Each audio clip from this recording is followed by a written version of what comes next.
Ang totoo, kaya sinasabi ni Isko, sinibak niya yung pulis daw ni Kaskolan yun. Mga kaibigan. Kaya niya sinibak yun para maging collateral damage. Di ba? Kumbaga, palit ulo yan. Para hindi pumunta sa kanilang issue. Yun ang inaasahan nila eh.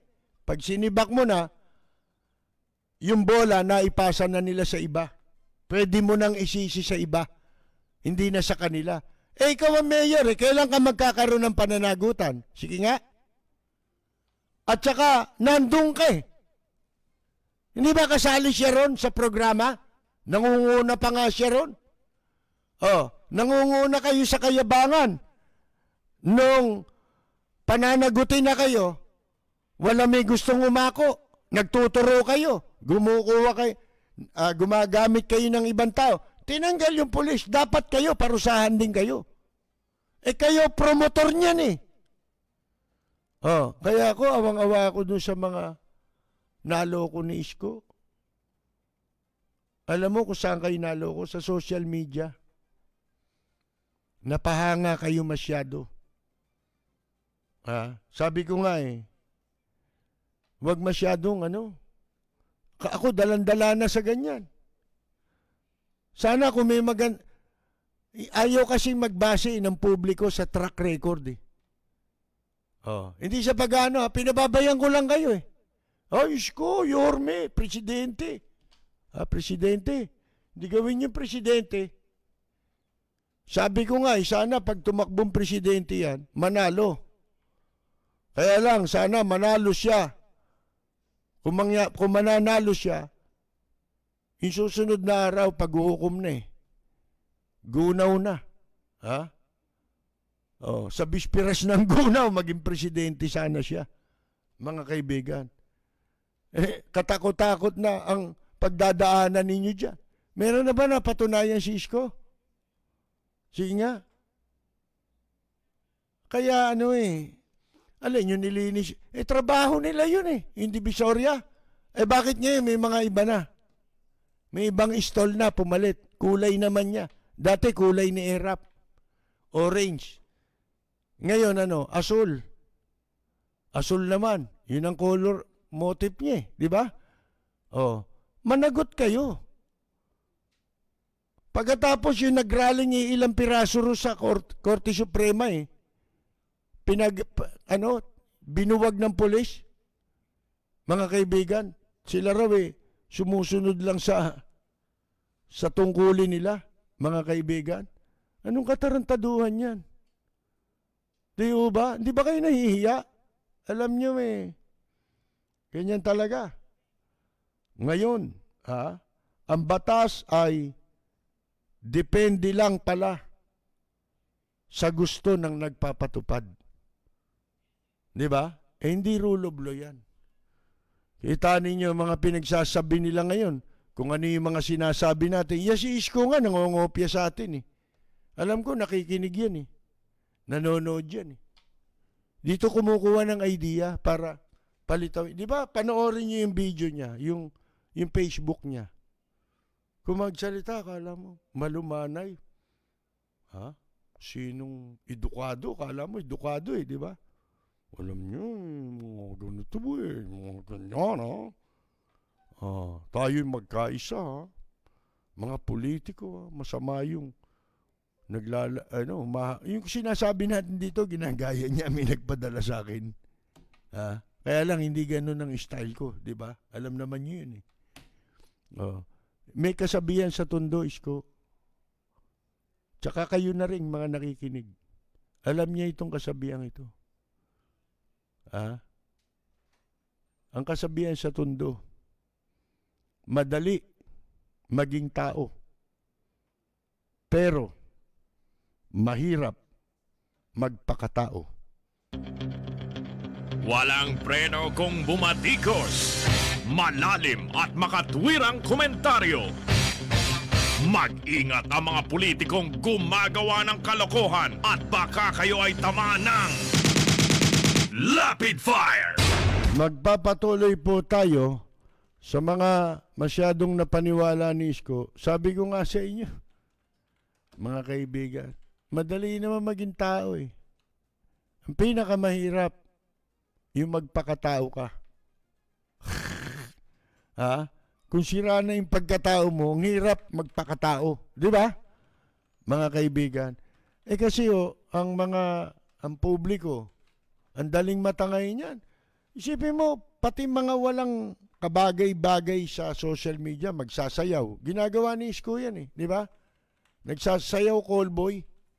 Yung, ano ba tawag doon? Snake dance ba tawag doon? Mga call boy. Yung mahalay, di ba? Napakahalay na sayaw. Oh. Para sa mga ano yun eh. Mga nakasuot lang ng brief eh. Ang gumagawa nun eh. Yung sayaw ni Isko Moreno eh. Ginagawa niya yun hanggang ngayon. Di ba? Nagtiti-TikTok. Tsaka nagpe-Facebook. Tapos lalabas sa Facebook na parang henyo dating eh. Nagsasalamin pa eh. Para magmukhang tawag dito? Genius. Di ba? Tapos malumanay. Pero yun, kabaliktaran nung napanood nyo kanina sa news. Di ba? Wala na eh. Iba na eh. Lalabas at lalabas. Sabi nung ibang nagko-comment, bakit nag-iiba na si Isko doon sa una? Sabi ko, hindi nag-iiba. Iyan pa rin talaga si Isko. Di ba? Iyan pa rin yun. Dahil nga daw dyan sa nangyari dyan sa Manila Bay, para nag-iiba na hindi siya nag-iiba. Ganun pa rin. Doble kara pa rin. Alam nyo, ito lang mga, di ba si Mayor Lime, napakaraming supporter niya sa Maynila. Sabi ko nga sa inyo, 2013 election, 2016, intact yung suporta ni Mayor Lim. Kaya nakapagtataka nangyari noong 2019, pumangatlo lang siya. Ang laking magic. Si Isko wala naman base sa Maynila yan eh. Hindi kasi, ang iba kasi, pagka yung napaniwala na ng isang political personality, akala nila totoong-totoo na yun. Pinaglalaban na nila ng murahan. Makikipagmurahan na sa social media. Hindi nila alam, yung 2019 election, creation lang si Isko ng social media. Mga kaibigan. Mga fake na survey. Di ba yung Pulse Asia nun nagalit sa kanya? Dahil ginamit nila yung fake na survey, pinalilitaw nila, Pulse Asia. Hindi, i-dinis-own ng Pulse Asia. Nasa kanila nang galing yung figure na yun. Ito, noong 2019 election hindi ko kasi lubos maisip, saan kukuha ng bailiwick si Isko Moreno sa Maynila? Wala siyang bailiwick eh. Noong 2016 election, isipin mo, tulong-tulong ang mga konsihal ni ERAP labang kay Lim. Kasi hindi naman tumakbo si Isko noon, di ba? 2016. Kasi nagkahiwalay na sila ng landas ni ERAP eh. Ngayon, pero siya nagdala riyan kay ERAP sa Maynila. Kaya nakita ninyo, hindi na imbestigahan ng hindi na pabawi ang mga kinurakot ni ERAP sa Maynila. Bakit? Puro illegal yun. At pwede mong ibalik si ERAP sa kulungan kung gugustuhin mo. Saan siya kumuha ng bailiwick? Ang bailiwick niya, mga konsihal eh. Pero, bakit ang inilamang ni ERAP nung kay Mayor Lim, 2016, wala pang 3,000. Dinaya pa. Kasi, ang laki na ng lamang ni Lim eh. Imposible. Tapos bumagsak yung boto. Yung bilang ng boto niya, bumagsak. Sa resulta ng Smartmatic at Comelec. Sipo, unang nilabas, kinuha Saan ba kinukuha yun? Sa transparency server. Alam nyo magkakasabot sa eleksyon. PPCRB, Smartmatic, Comelec, tsaka survey. O, tapos media. Yan. Conditioning of minds, yung survey. Para gagamiting pattern ng Comelec para magkaroon sila pareho ng credibility sa isa't isa. Mga kaibigan. Pero isipin mo, saan kukuha ng boto? Sige nga, si Isko Moreno. Noong nakaraang eleksyon. Wala ho eh. Wala akong alam na bailiwick eh. Si Isko Moreno. Ang balita ko, nakasama siya. Kaya ganyan na lang ang commitment niya dito sa reclamation project ni Dennis Uy. Sapagkat, yan ang kapalit. Yung panalo niya noong 2019 election. Kaya, huwag kayong masyadong kwan. Magbase tayo lagi dun sa sinasabi natin na track record. Doon kayo magbase. Walang mawawala sa inyo. Ano yung track record? Yung nakaraan ng isang political personality. Ano ba record niya? Baka naman sabihin nyo, sinisiraan ko si Isko Moreno. Ito, public record yan. Hindi paninira yan. Di ba nakasuhan sila ng plunder? Si Isko Moreno, vice mayor siya na Maynila. Di ba nakita ninyo yung ginawa nila ni Erap, magkasama pa sila, na pagkakakitaan sa lungsod ng Maynila? Ang dami niyan, di ba? Yung mga truck, ginulo nila yung Maynila, di ba? Magkapera lang sila. Mga kaibigan. So forth and so on. Tumingin kayo dun sa track record. Ng kandidato. Kung sa bagay, nakita naman ninyo nangyari sa Manila Bay. Yan, ebidensya yan na wala na Ang mga tao, pera-pera. Lalo sa eleksyon. Lalo ngayon. Ang daming nakurakot ngayon ng kasalukuyang administrasyon. Mga kaibigan. Sipin nyo, yan lang sa Manila Bay, magkano 42 billion mahigit yan. Yang rehabilitation at clean up. Pero wala silang clean up na ginagawa. Meron bang clean up? Wala Di ba dapat nakapagtayo na sila ng mga 2 taon na pala Wala pa kayo na itayo ng mga treatment plant, di ba? Wala kayo nun Yung bago lumabas sa Manila Bay, ang mga dumi, galing sa mga lungsod, dapat na nalagyan na ng mga treatment facilities yan. Bakit wala nun? Yung Pasig River, bakit walang treatment facility? Ang laki na ng naubos na pera niya. Sa panahon ni Gloria, 5 bilyon. Kinuha lang nila yung pera. Bali ba, ang kumikita, mga foreigner na peke. Peking kumpanya ng dredging. Hindi pala totoong magde-dredging. Mga kaibigan. Pinakukolekta nila ng pera sa gobyerno. Sipin ninyo yan. Pera ng taong bayan. Hindi pa nadadala ang mga Pilipino. Tapos tatanggap ka ng 500, papupuntahin ka sa Manila Bay. Magaling na sila. Sipin mo yan. Ginagawa mong dakila. Hindi mo alam na bilyon-bilyon yung perang yan. Na sinasandok at pinagpapartihan nila. Ito yung mga susunod na project na ito ng reclamation. Bilyon yan. Sipin ninyo. Ito, walang nag-iimbestiga, di ba, sa Manila Bay na senador. Meron ba? Di ba, dapat nagpa-imbestiga na sila dyan? Sa laki ng corruption na yan? Bakit walang investigasyon? Kasali ba kayo dyan? Nagkaroon kayo Ganun ba? Oh, mga kaibigan, di ba? Ang linaw eh. Ba't walang investigasyon?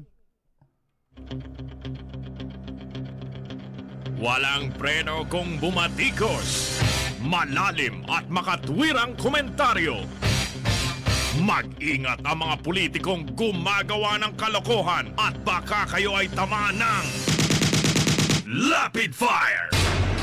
Sipin ninyo, itong nag-rally, nag-file lang ng petition eh. Laban dun sa Anti-Terrorism Act o law, mga kaibigan, sa Supreme Court.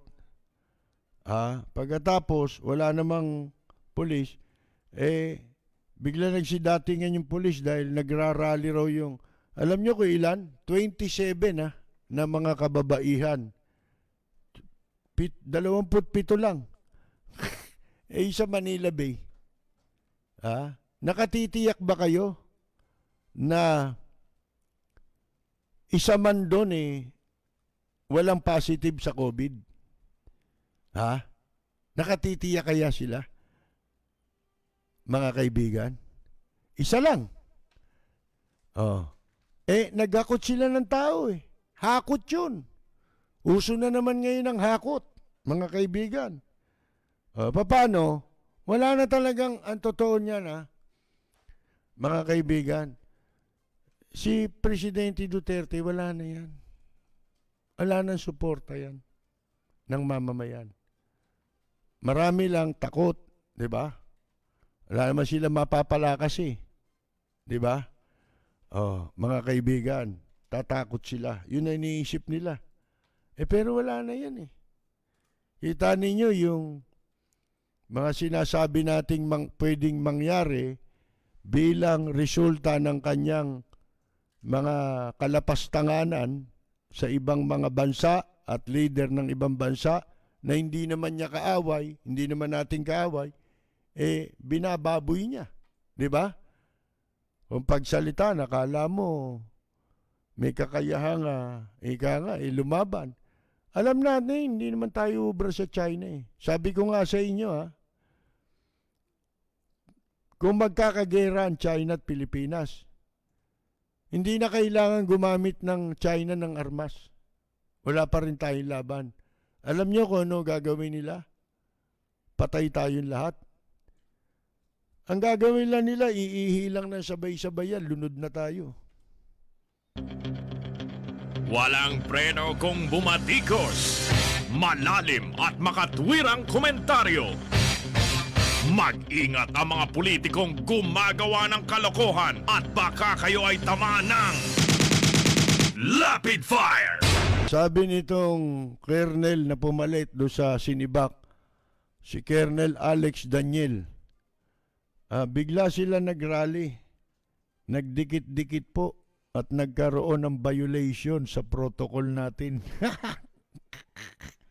Umakto lang po tayo sa rally.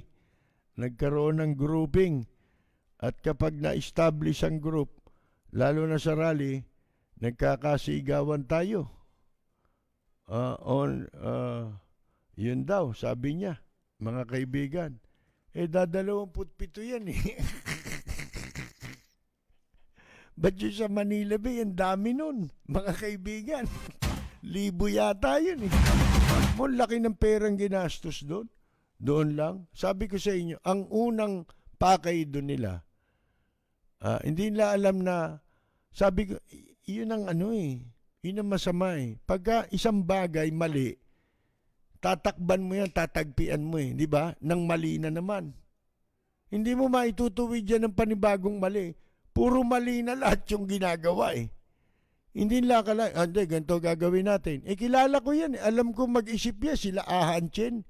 Ganito gagawin natin Magpapapunta tayo ng tao rito para mabaliwala na yung mga nagpo-protesta sa atin. Ayun. Ano nangyari? Na-violate yung protocol. Yung plano nila, una, damage control. Di ba? Nawi saan? Sa violation ng protocol. Mga kaibigan. Hindi ba masama yon? Panganib yon? Isa lang ang makawala dyan, di ba? Magkaroon, katulad si Coco Pimentel, di ba? Nag-positive. And dami palang, tapos pumunta pa sa ospital. Mga kaibigan, ang dami niyang inilagay sa panganib. Lalo pa yon. Mga senior na, tatanda na, walang hiya pa, oh. Di ba? Nagpuntahan doon. Paano kayo nagpunta ron? Ano yun, magbibikini kayo ron? Mga hindi naman sa pag-ano, no? Walang purpose, eh. Kaya yun ang, sabi kong common sense, eh. Alam mong binayaran, eh. Sana kung nag-aakusa ka lang. Hindi. Paano ka napunta ron? Di ba? Saan mo nabalitaan niya? Saan mo nasagap yan? Kung hindi kayo hinakot. Ay, paliwanag ni Isko. Sino naghakot dyan? Siya ba? Yan ang importante.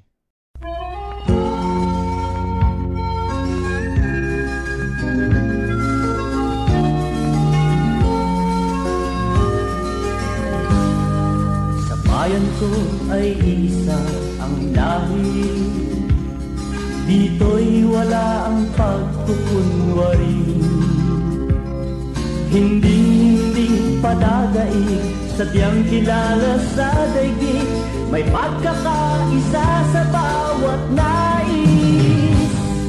Ang bayan ko'y punong-puno ng yaman, bakit ito'y kailangan pang iwanan? Hindi nga ba't anong sarap mabuhay ng buong ganap? Sa bayan mo, sumabit man yaong wakas. Dito sa bayan ko, lahat kami pantay-pantay. Walang nang aapit, ang pag-ibig ay tunay. Dito sa bayan ko, dito'y makikilala mo ang isang kaibigang nagmamahal sa'yo.